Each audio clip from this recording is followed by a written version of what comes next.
निहाल एक मेहनती और होशियार कंस्ट्रक्शन इंजीनियर था। हाल ही में उसका ट्रांसफ़र उत्तराखंड के रुद्रपुर के पास एक घने जंगल में रोड बनाने के प्रोजेक्ट पर हुआ था। यह जगह रहस्यमयी तो थी ही, लेकिन निहाल जैसे प्रैक्टिकल इंसान कभी इन बातों पर ध्यान नहीं दिया। एक दिन रोड बनाते समय एक बड़ा और पुराना पीपल का पेड़ रास्ते में आ गया। निहाल ने पेड़ कटवाने का आदेश दिया। हालांकि गांव वालों ने उसे मना किया। यह कोई साधारण पेड़ नहीं है, इस पर किसी आत्मा का वास है। पर निहाल ने उन सबको अंधविश्वास कहकर नजरअंदाज कर दिया। पेड़ कट गया, लेकिन उसी रात कुछ बदल गया। प्रोजेक्ट खत्म होने के बाद निहाल शहर वापस आ गया और अपनी पत्नी सीमा और बेटे आरव के साथ अपने घर में सामान्य जीवन जीने लगा। पर कुछ ही दिनों के बाद अजीब घटनाएं शुरू होने लगी। आरव बार बार कहने लगा, पापा, वह दीदी मेरे साथ खेलती है, लेकिन मम्मी उसे नहीं देख पाती। सीमा रसोई में बर्तन खुद ब खुद गिरने की बात बताती है। रात को दरवाजे अपने आप खुलने लगे। निहाल को लगता शायद थकान और स्ट्रेस की वजह से ये सब वहम है। एक रात तंग होकर उसने अपने घर में कैमरा लगा दिया ताकि वह देख सके कि यह क्यों हो रहा है। कैमरा रात भर चलता रहा, कुछ नहीं दिखा।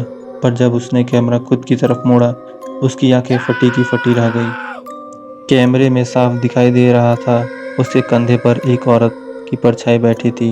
उसके बाल सुलझे हुए थे, चेहरा अंधजला और वह अजीब सी हंसी हंस रही थी। तभी अचानक लाइट बंद हो गई और निहाल बेहोश हो गया। होश में आने पर निहाल ने सबसे पहले अपने बचपन के दोस्त राजा को बुलाया। राजा एक प्राचीन ग्रंथ और तांत्रिक विद्या का जानकार था। निहाल ने सब कुछ विस्तार से बताया, जंगल, पेड़, आत्मा और कैमरे का वीडियो। राजा ने वीडियो देखा और तुरंत गंभीर हो गया। ये आत्मा बस कोई भटकी आत्मा नहीं है, ये वृक्षावासी आत्मा है। इनका वास वर्षों तक पेड़ों में होता है और इन्हें जबरन निकाल जाए तो ये अपने कष्टदाता का पीछा करती हैं। राजा ने कहा, इसका एक ही उपाय है, आत्मा को उसकी जंगल में वापस ले जाकर उसी स्थान पर उसे मुक्त कराना होगा। उसे मुक्त करना होगा जहाँ से उसे निकाला गया था। लेकिन ये सब आसान नहीं होगा। राजा और निहाल उस रात उसी जंगल में वापस लौटे। आत्मा हर कदम पर उन्हें डराने लगी। सड़क पर अचानक साया, कार का बंद हो जाना और जंगल में अजीब सी आवाज।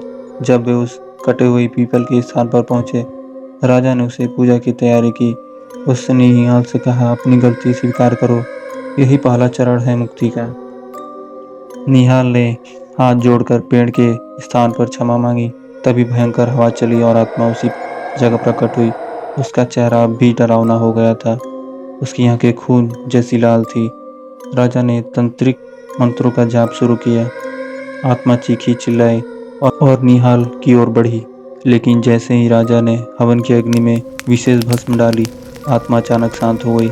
उसने निहाल को देखा, मानो कह रही हो, तूने मुझे उजाड़ा पर तूने पछतावा किया, अब मैं मुक्त हूँ। और फिर वह धुआं बनकर हवा में विलीन हो गई। निहाल और राजा ने राहत की सांस ली। कुछ समय तक सब कुछ सामान्य रहा, लेकिन कहानियाँ यहीं ख़त्म नहीं होती।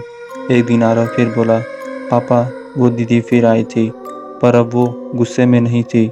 उसने बस इतना कहा, वो मेरा एक और पेड़ था, तुमने वो भी काट दिया। निहाल की रगों में फिर से सिहरन दौड़ गई।